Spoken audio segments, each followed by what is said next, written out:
గంజాయి, ఇసుక, రేషన్ బియ్యం అక్రమ రవాణాకు ప్రత్యేక చర్యలు తీసుకోవడం జరుగుతుందని జిల్లా SP doctor B Balaswamy IPS తెలిపారు. ఈ సందర్భంగా వారు మాట్లాడుతూ 16/4/2024న విశ్వసనీయ సమాచారం మేరకు 54 టన్నుల రేషన్ బియ్యం అక్రమంగా తరలిస్తున్న వారిని పట్టుకున్నామని తెలిపారు. అక్రమంగా అదనపు డబ్బులు సంపాదించాలన్న భావనతో ప్రభుత్వ ఉద్దేశాలను, లక్ష్యాలను పక్కన పెట్టి స్వలాభం కొరకు పీడీఎస్ రైస్ ను వాళ్ళ ప్రాంతంలో నివసించే పేదలకు అందించే ధాన్యాన్ని పేద ప్రజల నుంచి సేకరించి గడ్డి పెద్దాపూర్ గ్రామం అల్లాదుర్గ్ ప్రాంతంలో గల శ్రీ సాయి వెంకటేశ్వర రైస్ మిల్ యజమాని అయిన బి రమేష్ అదనపు డబ్బులు ఆశించి అమ్మడం కొరకు వస్తూ ఉండగా విశ్వసనీయ సమాచారం మేరకు జిల్లా టాస్క్ ఫోర్స్ సిబ్బంది రైస్ మిల్ దగ్గరలో పట్టుకోవడం జరిగింది. ఇలాంటి చర్యకు పాల్పడినందరిపై కేసు నమోదు చేసి చట్టపరమైన చర్యలు తీసుకుంటామని ఈ సందర్భంగా వారు హెచ్చరించారు. అక్రమంగా తరలిస్తున్న పీడీఎఫ్ రైస్ ని పట్టుకున్న జిల్లా టాస్క్ ఫోర్స్ సిబ్బందిని అభినందించి వారికి రివార్డులు అందజేయడం జరిగింది.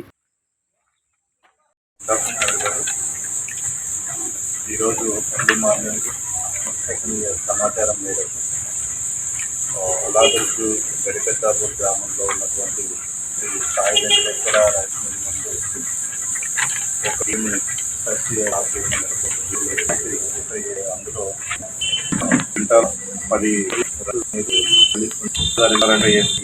రైలు గడిపెద్దాపూర్లో దాని పీడీఎస్ అనేది సర్వీస్ వాళ్ళు చీటింగ్ చేస్తున్నందుకు మన పీడీఎస్ ప్రకారం ఎసెన్షియల్ వీటిని సీజ్ చేయడం జరిగింది. దీనికి local TT tahsildar deputy tahsildar Praneetha Reddy panchnama నిర్వహించి వాళ్ళ కేసు నమోదు చేయడం జరిగింది.